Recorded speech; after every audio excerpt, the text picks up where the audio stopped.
Kaamelott premier volet, sans doute le film le plus attendu de France. Et comme tous les films qui vont sortir, nous n'avons pas tous les mêmes attentes. Et c'est ce que nous allons voir aujourd'hui. Car il y a environ une semaine, je vous avais posé une question par post YouTube. Cette question était tout simplement, quelles sont vos attentes pour Kaamelott premier volet? Mais bon, ne perdons pas plus de temps, cette introduction a déjà duré assez longtemps. Du coup, on va commencer directement la vidéo. Qu'est-ce que vous entendez exactement par « vous êtes de retour » ? Des fois que vous redeveniez roi. Quoi ? Oui, c'est vrai que ça fait envie, quoi. Voilà, maintenant, si vous le sentez pas, vous le sentez pas, hein. Ça...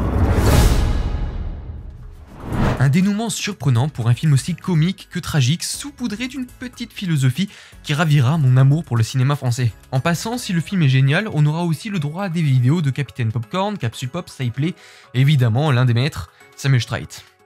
Merci beaucoup. Mais vous pouvez être certain qu'il y aura des vidéos sur le sujet, hein. Ça c'est sûr et certain. Alors je suis tout à fait d'accord avec toi, j'espère vraiment qu'Alexandre Astier va essayer de tenir un peu sa trame qu'il avait déjà fait pour le livre 5 et le livre 6. C'est-à-dire qu'il avait réussi à vraiment avoir un équilibre parfait entre tragique et comédie, donc humour et drame. Donc du coup je suis totalement d'accord avec toi et j'espère aussi de tout cœur qu'Alexandre Astier a gardé cette manière de faire. J'espère vraiment qu'il va essayer de tenir le même rythme, la même ambiance qu'il y avait dans le livre 5 et 6. La mort de certains personnages, et je veux être surpris par un film où on connaît la fin au bout de 10 minutes. Je suis totalement d'accord avec toi, j'ai vraiment envie d'être surpris. Et c'est pour ça que dans la vidéo analyse du trailer, j'avais parlé de l'hypothétique mort de certains personnages, par exemple Arthur ou Lancelot, où vous avez été très nombreux à me dire non, il peut pas mourir, patata. Alors que c'est possible. C'est une possibilité qu'Alexandre Astier se dise hop, je vais faire crever des personnages importants pour me concentrer sur d'autres. Parce que je ne sais pas si vous savez, mais Alexandre Astier avait déjà prévu de faire une série qui s'appelait Kaamelott Résistance, où justement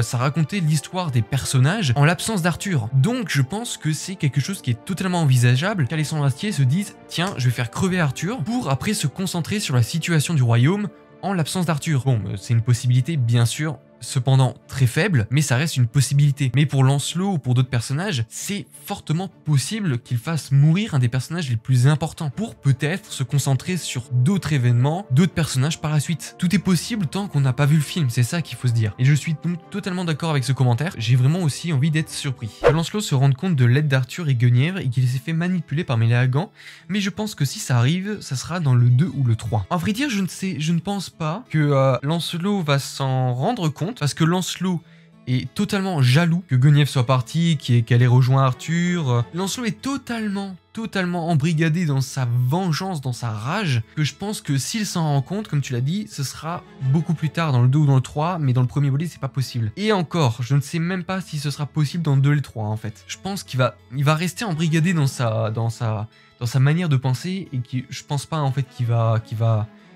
je pense pas qu'ils vont s'en rendre compte en fait. J'ai bien peur qu'Astier se soit totalement trompé de format. Un film au cinéma. C'est pas pour un univers comme Kaamelott selon mon humble avis. Il aurait dû en faire un triple épisode à la télé ou surtout un film sur une plateforme comme Netflix. Mais ce n'est pas pour le ciné devant le grand public. Alors j'ai vu que ça avait déjà été un peu répondu en dessous. Apparemment mon cher Anahat avait essayé de te justifier. J'ai un peu douté comme toi, je me suis vraiment mis en question, je me suis dit attends mais est-ce que c'est forcément la meilleure chose le cinéma pour une série comme Kaamelott? Et au vu du livre 5 et 6, je pense que justement oui, et de toute façon, même comme Alexandre Astier l'avait dit dès même les premières saisons, il avait déjà cette ambition d'en faire un film. Depuis le début, en fait, il s'est toujours senti embrigadé dans son petit format, imposé par M6, et comme je l'avais déjà dit dans une précédente vidéo, imaginez qu'Alexandre Astier soit une bouteille de vin. Voilà, une bouteille de vin, et que le bouchon soit M6, avec ses contraintes, etc. Que du coup, pendant toutes ces années, et que la bouteille, en fait, se fasse secouer, et que, paf, d'un coup, le bouchon, il saute, et du coup, c'est la libération. Et Alexandre Astier peut enfin s'épanouir et faire ce qu'il a toujours envie de faire. Et quand on fait ce qu'on a envie de faire et qu'on aime ce qu'on fait, ça donne forcément quelque chose de bien. Bref, dans le livre 5 et 6, on voyait vraiment l'ambition qu'avait Alexandre Astier pour le futur de la série. Et du coup, je pense vraiment que ce n'est pas une mauvaise chose en fait. Je pense vraiment que c'est une très bonne chose qu'Alexandre Astier veuille le faire sortir au cinéma. Mais je comprends ta crainte, bien sûr, j'ai eu les mêmes que toi, mais je pense que pour le moment, il faudrait d'abord voir ce que ça donne et aviser sur le moment, parce que si ça se trouve, tu vas être super content. Et voilà, je pense que j'ai fait le tour des commentaires les plus importants Bien sûr, il y en avait d'autres, mais là je vois combien de temps j'enregistre et sinon ça serait beaucoup trop long. Et du coup, j'espère vraiment que ce petit format vous aura plu. N'hésitez surtout pas à me dire en commentaire ce que vous attendez du film Camelot premier volet si vous n'avez pas eu la chance de passer dans la vidéo. Et surtout, n'hésitez pas aussi à me dire ce que vous avez pensé en commentaire de cette vidéo, de ce nouveau format. Et du coup, j'espère vraiment qu'il vous a plu parce que j'aime beaucoup voir vos réactions et ça me fait vraiment plaisir à lire. En plus, ça vous permet à vous aussi de vous exprimer devant un plus grand nombre, pas uniquement en commentaire. Du coup, je pense que ça pourrait vraiment vous plaire. N'hésitez surtout pas à me rejoindre sur les réseaux sociaux, Twitter, Facebook, Instagram, Discord. Tous les liens sont en description. N'hésitez surtout pas aussi à me rejoindre sur Twitch. Je vais essayer de reprendre le rythme d'un live tous les soirs. Donc si vous voulez me rejoindre et qu'on discute ensemble, n'hésitez pas. Le lien est en description. En plus, on n'est pas très nombreux sur Twitch. Du coup, ça vous permettrait vraiment de vraiment tenir des vraies discussions. Donc n'hésitez surtout pas. Vous pouvez aussi me soutenir financièrement en faisant un petit don sur Tipeee. Le lien est en description. Je vous en remercie d'avance. Mais sur ce, on se retrouve donc la prochaine fois pour une nouvelle aventure arthurienne, ça va sans dire. Allez, ciao!